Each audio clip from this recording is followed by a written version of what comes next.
The year is 2020, and I don't know if you've noticed, but everything is terrible. So I say, why let the year be 2020? Why not travel back to a simpler time? Duh! It's rewind time. When we could go outside and meet people. A time when communicating with strangers on the internet was a romanticised novelty, and not considered creepy at all. I'm just finishing up here with my new kayaking friends. Kayaking friends on your computer? Yeah, I just got America Online. Yes, I'm saying let's go back to the 90s by watching the 1998 film You've Got Mail. Online, they're in love. Do you think we should meet? Meet? Oh my god. Spoiler alert, I guess, for this film that came out ages ago. And if you haven't seen You've Got Mail, it's currently available on Amazon Prime. From director Nora Ephron, You've Got Mail tells the story of two bookshop owners. Joe Fox, played by Tom Hanks, is a multi-millionaire who runs Fox Books. To have over 400 miles of wall built by... No, not that one. Not that one. And he set up a new store right around the corner from Kathleen Kelly's smaller, yet more personal bookstore. Whilst they bicker and hold resentment towards each other in real life, they unknowingly manage to connect with one another after meeting anonymously in an online chat room. So it's sort of like a modern Shakespeare comedy where two lovers hold each other with disdain, but under a disguise they reveal their true feelings. And by modern, I mean modern for 1998, when nobody knew any better about the internet. Oh, that's that little mark with the A and then the ring around it? At? See, that's what I said. Katie said she thought it was about. Yeah. Oh. But I'd never heard it. I'd never heard it said. So I really love Nora Ephron's films. She became incredibly famous for being the director of the classic rom-coms When Harry Met Sally, Sleepless in Seattle, and this film, You've Got Mail. Like the other films, You've Got Mail has quite quirky, likeable characters, and there's this central conflict between the two leads that drives the whole plot. The movie is shot beautifully on 35mm film, and each frame feels like it emphasises warmer colours. It's apparently a Christmas movie, and that's something I didn't realise till quite late into the film, because the holidays doesn't seem to be in particular focus.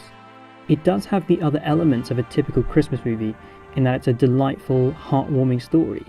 Or is it? See, here's the thing. I watched this generally having an enjoyable time, but felt a little strange, confused sensation in the back of my head. The film sort of sweeps you along so you don't think about it too hard, until the very end when it comes into focus, and then later at night you wake up being like, wait, was that really a heartwarming story? Or is it actually a moral fable about capitalism and how the advancements in technology will consume us all regardless of how much we protest, told in a very subtle yet Orwellian way? Maybe. But you don't have to think about that, it's still a very delightful watch, and we've got enough problems as it is, so why not be swept away by the warm fuzziness of a 90s nostalgia flick? Yeah, you could just forget that, and it's fine. But there's still something else that's difficult to ignore in this. Tom Hanks' character Joe Fox is kind of awful, and he sort of wins in the film. So he's all like, it's just business, I'm an evil businessman, it's not personal, or whatever. But he's also just not very nice to Kathleen Kelly, except of course when they email. Their emails though seem to be more about them giving each other advice on stuff, as opposed to revealing new undiscovered aspects of their characters. So this thing that's supposed to reveal who they really are didn't reveal a huge amount to me. This is the problem that sort of persists in the film, because later Joe Fox realises he's been emailing Kathleen Kelly and then tries to bond with her over giving her advice on this mystery fella she's been emailing. So he didn't answer the question? Yes, he did. He did not. He did too. He did. He nailed me. He knew exactly what I was after, which is just, by the way, exactly like him. He did not answer the question, did he? No. Maybe he's fat. He's fat, he's a fatty. So this guy repeatedly lies throughout the film, but when he learns he's been emailing Kathleen Kelly, he thinks to try and manipulate this so that she falls for him. So by the end of the film, when all is revealed, you think Kathleen would be like, hang on, you lied to me this whole time. But instead she's like, I wanted it to be you. Ugh, okay. There's also this sense that Kathleen will get her victory by the end of the film. See, it turns out her shop was started by her mother, and she hopes to one day pass it on to her own daughter.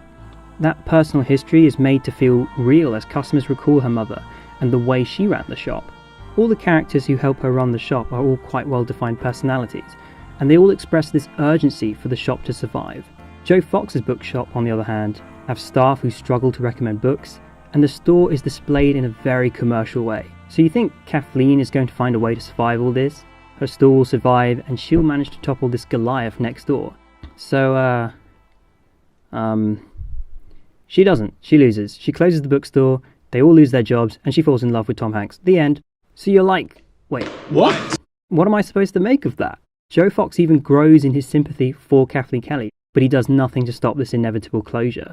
It's frustrating because the film really makes you understand and feel the grief Kathleen has in closing the shop forever. You get to see how she ran the shop and all the characters in there, but then it's just gone. The film has a lot of merit despite these frustrations. The comedy really comes when Joe Fox unintentionally gives advice on how to beat himself. The characters are reasonably well defined, and it's enjoyable to watch these two leads together. Nora Ephron's dialogue is also really enjoyable to listen to, and it's often quotable. The film is very stylized, and it's not particularly grounded in our miserable old reality, but it doesn't have to be grounded in real. Part of what makes it appealing and entertaining is that it's slightly stylized. I mean, if it was real, AOL would definitely not be working out well for them. I actually first came across You've Got Mail when I was about 7 on holiday in Sri Lanka. I was just flicking through channels and the film just happened to be on.